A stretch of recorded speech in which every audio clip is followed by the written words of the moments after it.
We specialize in working with business owners and senior professionals and helping them solve their tax problems and helping them pay less tax.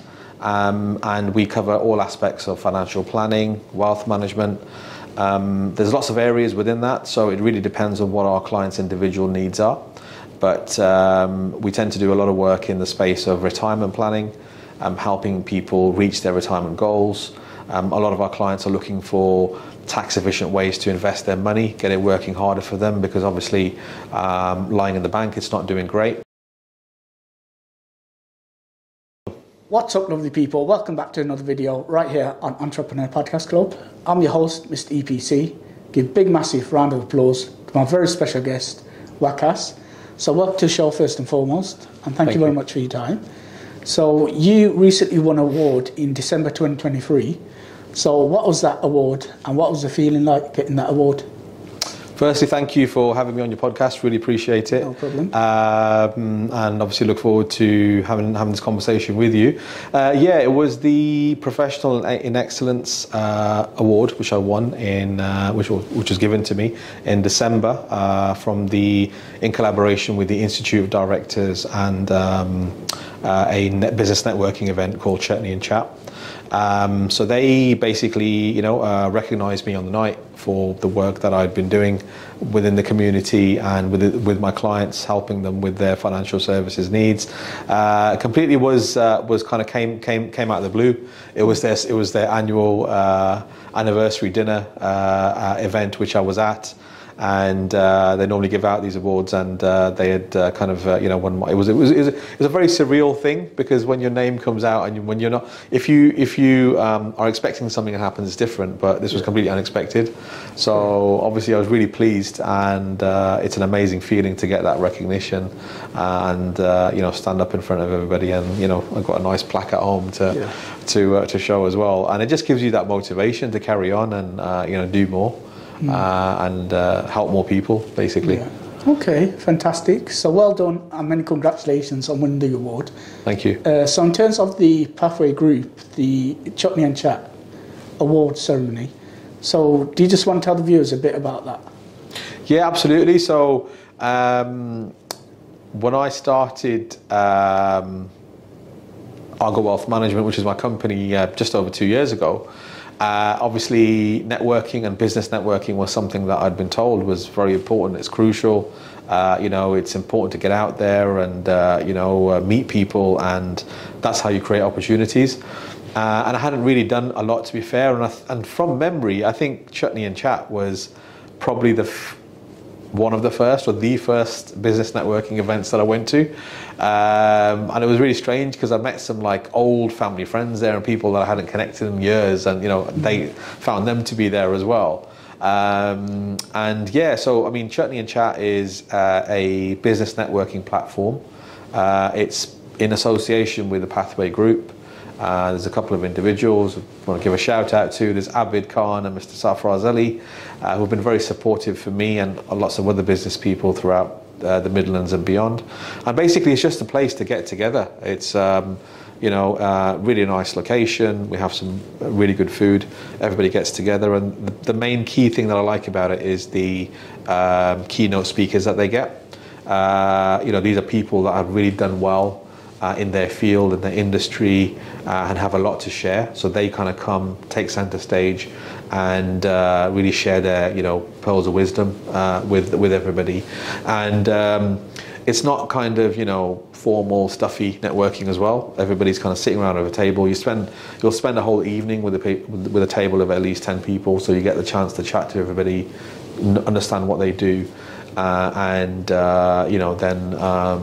It's what you do after that to create opportunities, So yeah, that's my experience of Chutney and Chat. Okay, fantastic. So big shout out to Safraz Ali and Abid as well for putting on those amazing awards. So do you just want to tell the viewers a bit about what your company is, etc.? Yeah, so I am my company is Aga Wealth Management.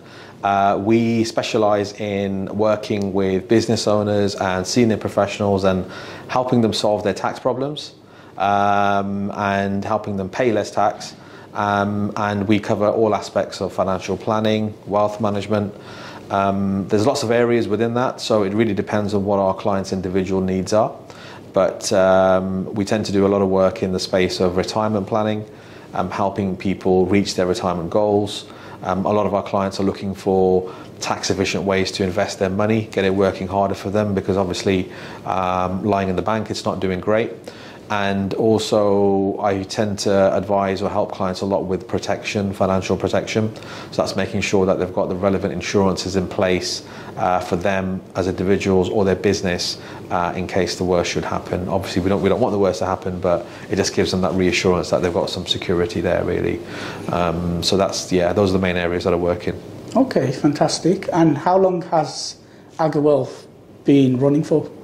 Just over 2 years now. 2 years. So yeah, so I've only kind of recently set up, to be honest, but I've been in the industry for many years beyond that, and it was a dream, it was a plan, it was something that I wanted to do, which was to kind of work for myself, set up for myself, and COVID kind of brought that plan a little bit forward, which is great. So again, I think it created a lot of opportunities for a lot of people. So it was a case of no time like the present. Why not? Let's jump in, head first and see where it goes. Yeah. Okay. Fantastic. So before you set up your company, what were you doing prior to that? So I was working as a training and development manager for new financial advisors coming into the industry. So where I'm a part of, my company is a part of, we have a division which basically specialises in helping people coming into the financial services industry. And a lot of these people can come from different backgrounds, mainly non-financial. So my role was really to help these people transition into this industry, into this role, help them get qualified, help them with all the skills they need when they're with clients, and basically all the day-to-day hurdles and challenges that they may perceive to be challenges, help them overcome those to go on and become successful financial advisors. Okay, fantastic. So let's talk a bit about yourself. So we're in one of the HQs in Birmingham, in Solihull. So where were you born and bred, and where did you go to school, etc.? Good question. I have to really kind of go far back because been around the block, so to speak. So I started my life in Manchester, actually. You probably can't tell from the accent, but okay. Probably the first 9 years of my life, born and raised in Manchester. So okay. That's where we were. Then the family, because I'm Pakistani heritage, my dad made the decision to take the whole family back to Pakistan for a few years to give us an insight into the culture, the religious values, and just be around family at the time. So we spent, I think it was about 5 years back in Pakistan, in Islamabad, where I went to school. Really enjoyed it. It was a great time, but it was really good to help me understand and learn the culture, speak the language. I can speak the language, I can read and write the language, and whenever I do go back, which isn't that often now, but I just adjust straight away because I'd spent that childhood time there. And then when we came back to the UK, my family decided to move to Birmingham because we have a lot of family here from my mum's side.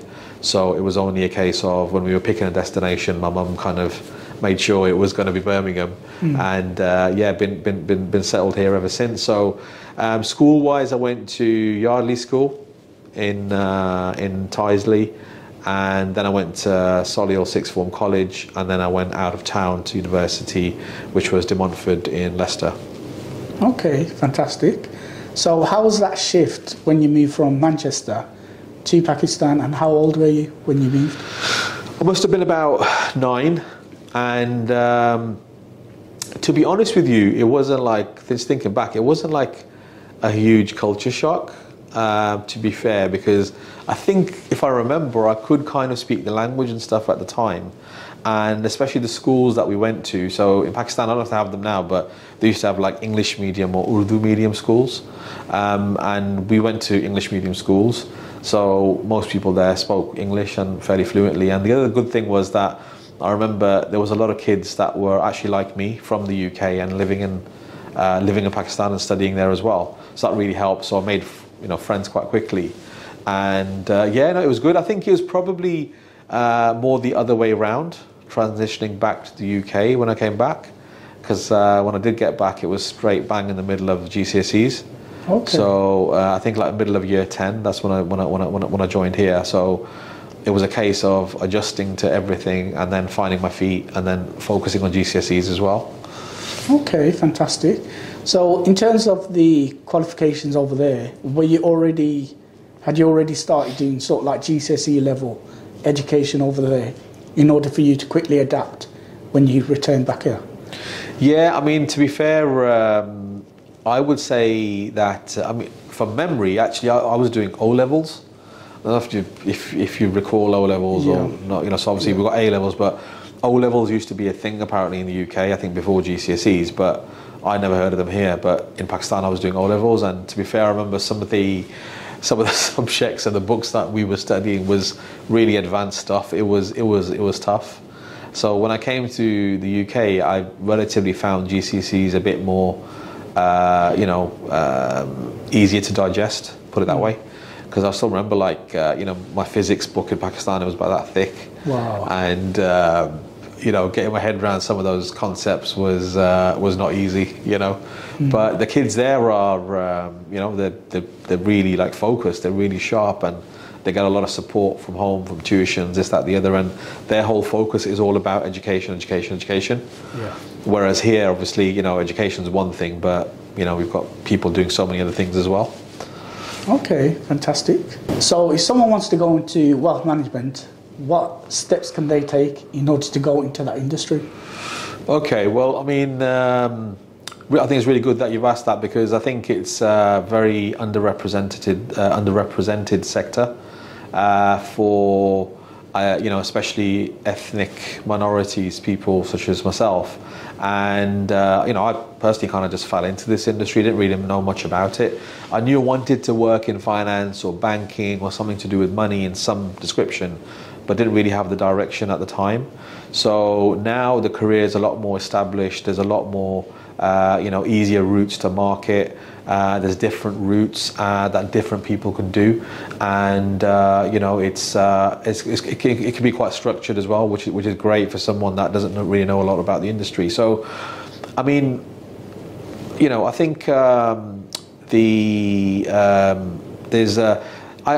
I would say that if it really depends on your background.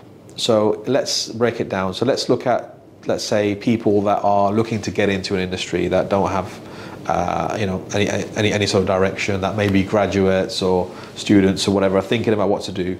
And then we can explore maybe other people that are already in the field and they might want to get into it. So if you're somebody young, essentially what you can do is that you've got the ability to come into the industry as essentially a trainee. So you would come in and you can start in the administration side of the business, the back office side of the business, where you can learn how things work, how clients are taken care of, and at the same time you can start doing qualifications, you can start doing exams, so you'll be able to become qualified at a stage where you can then advise clients. Whether you choose to do that or not, that's up to you. There's different routes to the exams as well. Again, they're very structured and they're modular. You can do them at your own pace, at your own time. There's different organizations that offer these exams as well. So it just depends which one's right for you. Pros and cons to each, but essentially they all give you the qualification to be able to advise clients. It's called a level 4 qualification. So that's one thing. There's lots of businesses in my industry that will be, for the right person, prepared to take you on within their business, and you can start in a sort of trainee position. You can learn the trade and they will develop you, they will invest time in you, they will help you get to the stage where you can progress in your career. And then either you can go you can stay within the back office sector. A lot of people choose to do that, where you're the the support behind people like myself who are on the front line, or you can then go into advising clients, which is what I do essentially. And then if you're somebody who is already in a field, you might be in IT, you might be in the medical industry, you might be a retired sports person. We have lots of people from lots of walks of life that come into the industry. So we have like an academy essentially. So you can come in and you can essentially, you'll have a whole roadmap of how you can come into this industry and develop the skills, get all the technical knowledge, get all the qualifications that I mentioned earlier, and we'll help you and guide you get to the stage where you'll be able to either set up your own practice, like myself, your own business, or you can work within a practice as well. So it really depends on what your situation is. But I think, I'd love to see more, especially the youth from especially our Asian community, get into this sector, because I feel that there's a lot of opportunity, and we've got a lot of stats telling us that at the moment there is quite a shortage of financial advisors in our sector. It's a growing market, there's growing demand for it, so that's a big advantage. And then the bigger reason is that there's a big need for people to get advice, because what's happening in the world, what's happening in the economy, every time we see new changes, we see tax legislation changing all the time, new governments bring in new schemes, new things. So it's, being able to keep on top of that. If you work with an advisor, then you've got the advantage that you always will be ahead of the game. So that's what I would say. Okay, fantastic.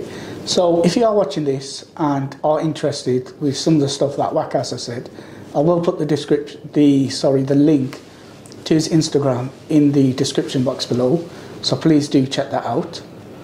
So you mentioned there about getting the message out to the youth in terms of going into this field. What steps have you taken in order to get that message out to the youth? I think it's something that is an ongoing process. I mean, whenever somebody reaches out to me, whenever somebody wants advice, whenever they've contacted me on my social media or we have a general conversation, I'm always willing to lend them my ear and give them my advice and my suggestions in terms of what they should or shouldn't be doing. Whenever I've been to sort of these expos, whenever I've worked with a few companies where I've gone to try and help them with their staff's financial well-being. When I've seen the younger members of staff asking me about these questions, they're still trying to figure out what they're doing, try and give them advice. So I do my bit in terms of whatever I can, but in terms of setting up an organisation where I'm promoting this message, I haven't quite got to that stage yet. So it's more kind of casual and informal, to be fair. Okay, fantastic. So going back to so your company has been running for 2 years. So what was that feeling like when you first started your company in terms of financially, mentally, etc.? It's a great feeling, because it's like it's your baby, isn't it? It's kind of like something that you've a step that you've taken, and it's something that you've always wanted to do. You always wanted to take a shot at something and do something because you think that you can add value. The journey, however, is challenging. It's tough. You really, because if it was that easy, everybody would be out there making their millions, Mm-hmm. So you really have to be, initially to get that wheel turning, you really have to have a lot of grit, a lot of persistence, and you really have to be, in that zone where you need to get uncomfortable. But I think that if you are persistent, you are constantly learning, you're, talking to people, having conversations, doing all the things that you can, then I think it's only a matter of time before you start to see a response and see momentum. But I think it all starts initially with having a plan, and then re-evaluating that plan and then making any changes to it. A lot of times, people open businesses or open anything, it could be a shop, could be a restaurant, this, that, the other, but there's no thinking behind it. Just because you've opened a business or you're providing a service doesn't mean that people are going to flock to it. So it's that kind of route to market, your client acquisition strategy, where you're going to get clients from, how you're going to get clients, how do people know who you are, where you are, what you do, and why would they want to deal with you? There's so many other people that do what you do. What makes you stand out? That's what I would say. Focus on those things. Okay, fantastic. So let's talk about your very first client. So how did you get your very first client, and what was that feeling like? I think you never forget your very first client, to be fair. It was actually a referral. So again, and where did that referral come from? It came from networking. So again, power to networking. We started our conversation off with networking. Here we are talking about it again. So basically, somebody that I'd met, developed a relationship with, and I always try and collaborate wherever possible with people, and to return the favor. So this individual made a referral to me. I went to go and see the person, and they're a business owner. They're very busy. Every time I go to the office, even now, people are in and out. It's very hectic, but a lovely individual. And at the time, I think they were actually looking at a couple of other financial advisors as well. So, where obviously it's your first one and you've got all your hopes riding on it, you want to make sure that, everything goes smoothly. And on top of that, you're then competing with other people as well. So it made it a little bit more challenging, but ultimately we just got on. And the main thing for that client is trust. He said to me, look, I'm really big on trust, and, I want to work with somebody that I can trust with, I can work the long term with, and, I'm comfortable with. And thankfully, he saw that in me, and then, he's still a client, and here we are, still going strong. So yeah, amazing feeling. And then it's kind of like that first win. It gives you the feeling that, you know what, I've done this once now I can do this again. I've done it twice, now I can do it again and again and again. And that's how it kind of continues. But that first one is always the memorable one. Yeah. Okay, fantastic. So once you set up your company and the time it took to get your very first client, how long was that time period? I think it was about a couple of months. Yeah, a couple of months, because and even to be fair, it kind of took as long as that. Firstly, I don't think it's that long, but it did take as long as that because we have to do a lot of when we set up as financial advisors, there's a lot of internal examinations we need to do. There's a lot of systems, IT systems and things. There's a lot of, let's say, setting up stuff that I had to do, which took bulk of my time before, and I had to do that to be able to, get out there and kind of, see somebody. So that's probably, that's what kind of. But once you've done it, then you're. It's just ongoing maintenance after that. Okay, fantastic. So, do you have a mentor? Good question. So I've got a group of people that I refer to, talk to, bounce ideas off. But I think it is very important to have a mentor, and it's something that I think I have been considering, I've been thinking about. I think it's very important to definitely consider somebody from your industry. That's my view, that's my opinion. So, for example, if you want to be, UK's #1 podcaster, as an example, you might want to try and get some one-to-one time with someone like Stephen Bartlett or someone, who's kind of been there along that journey and kind of gone to a certain level. Because I think only when someone's been down that path can they genuinely share what it takes to get to that level. So similarly with myself, so we have a really helpful sort of group of people within my setup here. We call them peer groups. So it's other business owners like myself who are in a similar situation, set up around about a similar time, facing the same challenges, and doing the same thing, trying to grow a business as well. And we get together on a regular basis and we just chat and we bounce ideas and we help each other with each other's issues and problems and share whatever we think is working well in that sense. But having a one-to-one mentor in that sense as well, it's something that I've considered, but might be one for the future, I think. But certainly there's value there, definitely. Okay, fantastic. So how would you go about finding a mentor who aligns with what you're doing and the industry that you're in? I think that's the key, really, is finding somebody. I think it depends what you want to achieve or what you want to get from a mentor and what you're looking to develop within yourself. So I think for personal development, it doesn't really matter what the background of the mentor is. So it could be somebody, for example, helping me with public speaking. It could be somebody helping me with client-facing skills. It could be somebody helping me with better time management, for example, or better ways to run a business. But If we're talking specifically within getting success within your own business and own line of work, then I think for that you would need an industry specific mentor. So I think having somebody like, let's say if I use my own example, maybe somebody that has successfully grown a financial advice business, run it for a number of years or whatever, and then maybe have exited or retired from the business because that's my game plan, that's what I'm looking to do longer term. Maybe somebody like that, I could say, look, when you started and the journey that you went through, depending on the stage I'm at now, how can you help, or what would you suggest, or what could I be doing better, what could I be doing differently?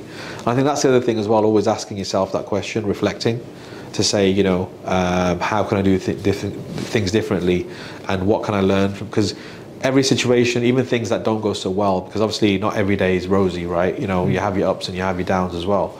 So where things haven't gone as planned, and going back to the original comment I was making about business plans, because you make a business plan and then it goes takes a 180. Yeah. So it's being able to deal with that and adapt to that. I think that's where the value of a mentor is really, really crucial as well. Okay, fantastic. So you mentioned there about some rosy days, some rainy days. So on a rainy day, when things don't go your way or the way that's planned, how do you continue staying motivated? Yeah, good point. I think that's that's the key really, is being able to stay motivated and continue doing what you're doing and carrying on. I think what helps me certainly is experience, just life experience and industry experience. So when I'm faced with a particular situation and I can relate back to the past, how did I deal with this, or what was a good way to get a good outcome of this, or how can I do things differently in this. So I've always got that knowledge bank and that experience to tap into. But again, on a personal level, it's a daily thing. You have to find ways to motivate yourself. You have to have goals. You have to have objectives. Like I was saying to you, my longer term objective is to grow and then hopefully exit one day and kind of retire that way. And it's that vision. It's thinking where I'm going, not just driving blindly and not knowing where you're going. And then you have your short-term goals as well. This is something that I've learned very much later on in life. It's not really something that in my younger days didn't really get the concept, to be fair. But anybody I listen to online or anything I read, it's always talking about goals, goal planning, and that's what I do with my clients, to be fair. It's all goal planning. It's goal-based financial advice. So we're always looking at future events which my clients are planning for, and I'm helping them build a roadmap for that. So it's only fair that I did that for myself as well. And the other thing I'd like to mention, obviously, is faith. I think that's really important to those that obviously have faith, and it really kind of grounds you as a person, and it gives you that motivation to know that you're trying to make an impact, you're trying to do good for others, your family, your community, and then when you look at it that way, it really kind of helps you get out of whatever situation you're in and kind of push forward. And then when you see the results, when results appear, like recognition and this, that, the other, then that helps motivate you as well. Okay, fantastic. So you mentioned earlier about networking and the power of networking. So how often do you go out networking, and whereabout do you go networking? Is it centrally in Birmingham, or do you go outside of Birmingham as well?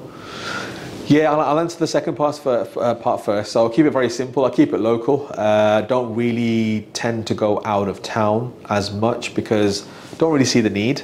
I'm very, pro Birmingham, pro West Midlands, pro Solihull. I think there's a lot of opportunity here for businesses. Don't really think you have to go very far out. However, if there's an opportunity to be somewhere and I've got the time, I've been to London a couple of times, I've been up north a couple of times, then yeah, I'll make them. But it comes down to time management again. Interestingly, I've come across a fair few people that are from out of town and are coming to this part of the world, coming to sunny Birmingham to network and look for business opportunities and do make connections. So that then inspires confidence in me that actually there is a lot of opportunity here, and there is a lot of people. And when you tend to go to these networking events, you just see who's in the room. And sometimes it really opens my eyes in terms of, I never thought this level of businesses was here.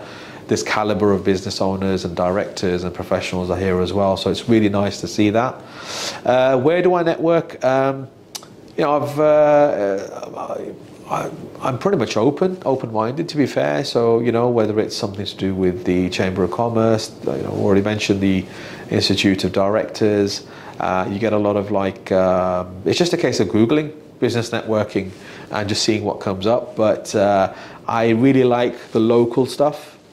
So I'm part of another networking group which is called Buzz. It's once a month we have that, so I host that jointly with somebody. That's a Solihull based networking group as well. So yeah, I've tried quite a few ones, to be fair. So I enjoy the variety. I enjoy going to different ones. Okay, fantastic. And what advice could you give to someone who's looking to go into business in general? I think start with having the vision in mind, in terms of have the goal in mind. Why do you want to go into business? What's your why? What do you want to achieve, and who are you doing it for? I think that really kind of makes it clear, gives you clarity in terms of going back to your question about motivation, if you're going to be able to continue and pursue that. Secondly, I'd say have a clear plan as to what you want to do, how you're going to do it, when you're going to do it, where you're going to do it, answering all those questions. Don't leave anything to chance. So, having those, until you haven't got all those answers, don't really go to it. Then refer to your business plan. Obviously, 6 months down the line, 12 months down the line, it may be very different, but that was your initial vision, that was your plan, and as and when you need to make changes, make those changes. Be brave to do that. And then the third thing I'd say probably is get ready to be uncomfortable, because in your comfort zone you're not going to achieve anything. And there's been a lot of situations where me personally, I've had to get out of my own comfort zone to be able to do that. So I think there's a saying, something along the lines of, to get comfortable first you have to get uncomfortable, because that's where the growth happens, and that's where you develop, and that's where you learn your skills. So those are my probably 3 things that I would say for someone looking to get into it. Okay, fantastic. So what sort of clients do you have, and how do you go about helping them? So as I was saying earlier, I tend to work a lot with sort of business owners, mainly sort of limited company directors. I work with a lot of senior professionals as well, director level, and it's really a case of understanding kind of where they are today, where they want to be in the future, and then what I do is bridge the gap between the two. What I find is with business owners and with these professionals, because they're so busy, they're so focused on what they do as a professional or a business, they don't necessarily have the time and sometimes even the inclination to actually sit back and think how they could do things differently financially. And the other thing that they tend to have in common as well is that they have a very high exposure to tax. They're generally paying a lot of tax, whether it's income tax, whether it's corporation tax or capital gains or dividends. So essentially what I'll do is that I'll sit down with them and I'll do a holistic financial health check. So I'll look at where they are with their retirement plans, I'll look at where they are with their savings and their investments, I'll look at where they are with all their insurances, and I'll also look at their inheritance tax position as well.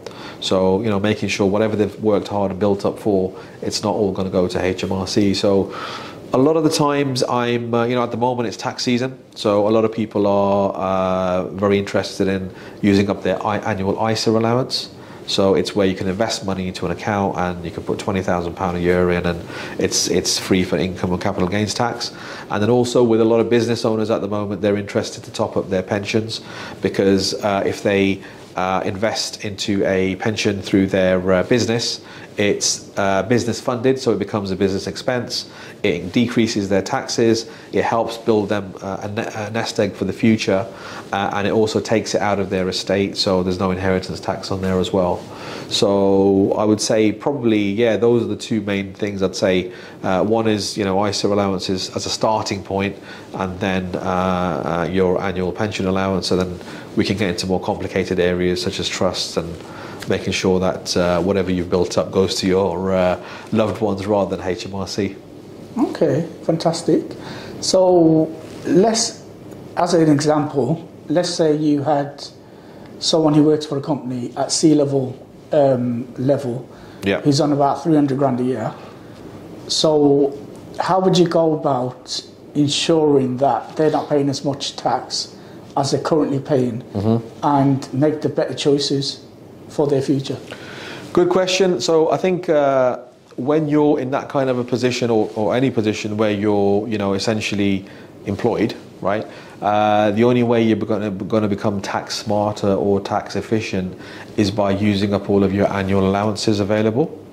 So every year the government gives each of us in the UK annual allowances that you can use to become tax efficient. If you use these allowances and you essentially use the vehicles that allow you to use these allowances, it means that it reduces your exposure to tax. So for example, let's take pensions. You've got £60,000 a year pension allowance that you can use, which basically means that if you contributed, either you or your employer, up to £60,000 a year into a pension, that would come off your annual tax bill, basically. So you can also backdate that to the last 3 years. So it's up to £180,000 worth of tax allowance available. You've got an annual ISA allowance of £20,000, as I mentioned earlier. That's per adult. And if you have children, that's £9,000 each. So let's take a family of 4. They've got 2 children, 2 adults. They've each got a £20,000 ISA allowance. That's £40,000 there. They've each of their children has got a £9,000 ISA allowance as well. That's another £18,000. So what's that? £58,000. Plus, if both the let's say the husband and the wife are employed, that's £60,000 plus £60,000. So it's a huge figure worth of annual allowances that you can use, to use that. Also, somebody in that kind of position, probably they're going to have a house, which would have some equity in there. They may have more than one house.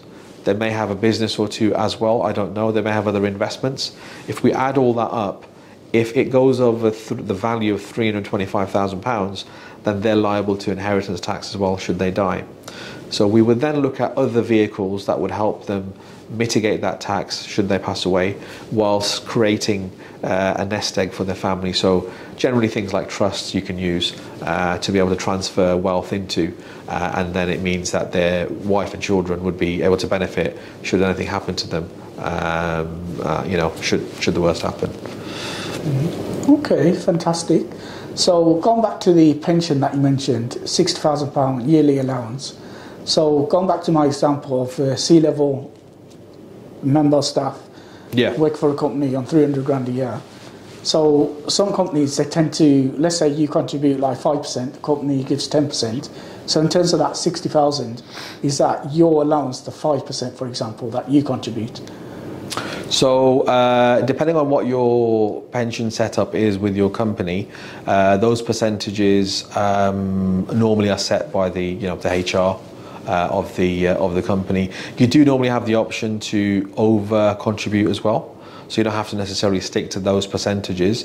So if your employer is providing a scheme, you can opt in to contribute higher amounts to that scheme, so that you're using up to the maximum value of 60,000. But whether your employer is contributing or you're contributing, the total value is 60,000. If that makes sense. And the other caveat to that is, if you'll have a 60,000 allowance if your earnings are at least 60,000 as well. So that's the other thing that you need to bear in mind. But there's nothing stopping anybody having more than one pension scheme and contributing themselves as well. So for example, let's say in this example, if your company's putting money into a scheme for you, you're contributing through your monthly wages to the scheme as well, and then you decided that you wanted to further contribute, you can also set up a further scheme, personal scheme outside of work, and you can put money into that from your income, and then what will happen is that the government will uplift that.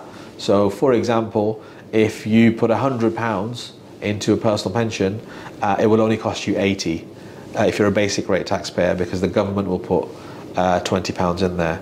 So if you're a higher rate taxpayer, it will cost you less than that, and if you're an additional rate taxpayer, it will cost you even less than that. So it's a great way. It's a great tool to get back your hard-earned taxes back from HMRC. Okay, fantastic. So final question. So with the current changes, things are always changing in government and parliament. So how do you go about keeping up to date with all the updated regulations and legislations, etc.? Yeah, good question. So two things. One is the onus is on yourself, firstly. So, I think it definitely helps having an interest in these things. So reading, listening, watching. There's a lot of sources of information these days, reliable sources, where you can find out what's happening in the economy, what the government changes are, what the budgetary changes are, and you can start forecasting things. And that's where, when you're having conversations with clients, that information comes in really handy, because that's going to determine the sort of advice or the guidance that you're going to give the clients. The other thing is that I have access to, as a financial advisor, I do have access to a lot of internal resources, where there's a lot of there's a whole library of information that I can access, tap into, depending on any topic of finance. So, whether it's the recent tax changes that we've had or are going to be having, whether it's anything to do with inheritance tax, anything to do with trusts, anything to do with investments, I can tap into all of that. And the other additional thing that I also have is, behind me I've got a team of specialists that I can book in some one-to-one time with and ask them for all the technical type of questions, things that I might not be too sure about, or I might want to know more about, because every client that we sit down with, their circumstances are unique. So it's a new set of problems and challenges that you're trying to help them with, and then that's where it's nice to have a second or third person there to kind of look at a client inwards, and then try and help them that way. Okay, fantastic. And that is it, ladies and gentlemen, for this podcast. I've been your host, Mr. EPC. Big shout out to Waqas for taking the time out to speak to me today. Thank you. So if you are interested in anything that Waqas has said, please do check out his Instagram Instagram link, which is shown in the description box below. And do look out for the next podcast. And thank you very much for watching. Thank you.